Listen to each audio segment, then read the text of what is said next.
आज ही Doubtnut app download करें। Doubtnut पर अपने सभी गणित, रसायन विज्ञान, भौतिक विज्ञान और जीव विज्ञान के डाउट्स का करो सफाया। बस प्रश्न की फोटो खींचो, एक ही प्रश्न को क्रॉप करो और तुरंत वीडियो सोल्यूशन पाओ। अभी डाउनलोड करें। नमस्कार दोस्तों। प्रश्न है, किस प्रक्रिया के कारण रक्त दाब बढ़ता है और हृदय गति घटती है। दोस्तों, हमें प्रश्न में पूछा गया है कि किस प्रक्रिया के कारण रक्त दाब बढ़ता है और हृदय गति घटती है। इस प्रश्न में हमें 4 विकल्प दिए हैं। पहला विकल्प दिया है ऊंचाई पर जाना, दूसरा विकल्प दिया है रक्त स्त्राव, तीसरा विकल्प दिया है एक्सरसाइज तथा चौथा विकल्प दिया है अंतःकपालीय दाब में वृद्धि। तो दोस्तों, सर्वप्रथम देखते हैं कि रक्त क्या होता है। तो दोस्तों, रक्त जो होता है एक तरल संयोजी ऊतक होता है कि तरल संयोजी ऊतक होता है जो मानव शरीर में पाया जाता है और यह जो होता है परिसंचरण का कार्य करता है। तरल संयोजी ऊतक होता है और यह परिसंचरण का कार्य करता है।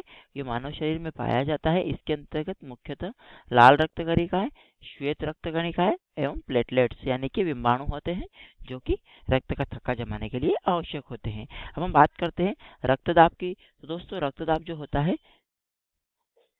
जो रक्त द्वारा दाब लगाया जाता है उसे रक्तदाब कहते हैं। तो दोस्तों, जो रक्तदाब होता है इसे मुख्यतः हमें दो में मापते हैं, सिस्टोलिक एवं डायस्टोलिक, यानी कि उच्च रक्तदाब और निम्न रक्तदाब। जो उच्च रक्तदाब होता है वो 120 होता है और जो निम्न रक्तदाब होता है वह 80 होता है। अब हम बात करते हैं प्रश्न के एक और मुख्य भाग की, हृदय गति की। तो दोस्तों, हृदय गति क्या होती है? जैसा कि हम जानते हैं कि मनुष्य का जो हृदय होता है 1 मिनट में 72 बार धड़कता है, कि 1 मिनट में जो होता है 72 बार धड़कता है। तो जो धड़कने की गति होती है उसे हम हृदय गति कहते हैं। दोस्तों, अब हम बात करते हैं हमारे प्रश्न के विकल्पों की। हमें प्रश्न में पहला विकल्प दिया गया है ऊंचाई पर जाना। तो दोस्तों, हमें प्रश्न में पूछा गया है कि किस प्रक्रिया के कारण रक्तदाब बढ़ता है और हृदय गति घटती है। तो दोस्तों, ऊंचाई पर जाने पर रक्तदाब बढ़ता नहीं है अपितु रक्तदाब कम होता है एवं हृदय गति क्या होती है? बढ़ती है। तो दोस्तों, यह हमारे प्रश्न का उत्तर नहीं है। तथा दूसरा विकल्प हमें दिया है रक्त स्त्राव। तो दोस्तों, रक्त स्त्राव के दौरान भी क्या होता है?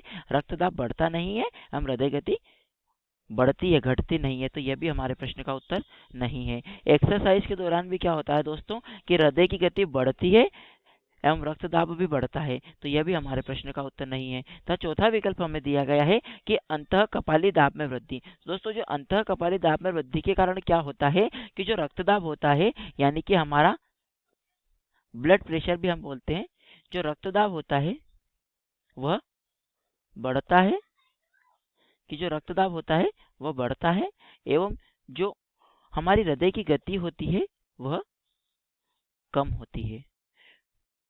दोस्तों, यह तब होता है जब अंतःकपाली दाब में वृद्धि होती है। तो अंतःकपाली दाब में वृद्धि के फलस्वरूप क्या होता है कि जो हमारा रक्तदाब होता है, यानी कि जो ब्लड प्रेशर होता है वह बढ़ता है एवं जो हृदय गति होती है वह कम होती है। हमें प्रश्न में भी यही पूछा गया था कि किस प्रक्रिया के कारण रक्तदाब बढ़ता है एवं हृदय गति घटती है। तो दोस्तों, वह होता है अंतःकपालीय दाब में वृद्धि के कारण। तो दोस्तों, विकल्प चौथा हमारे प्रश्न का सही उत्तर है।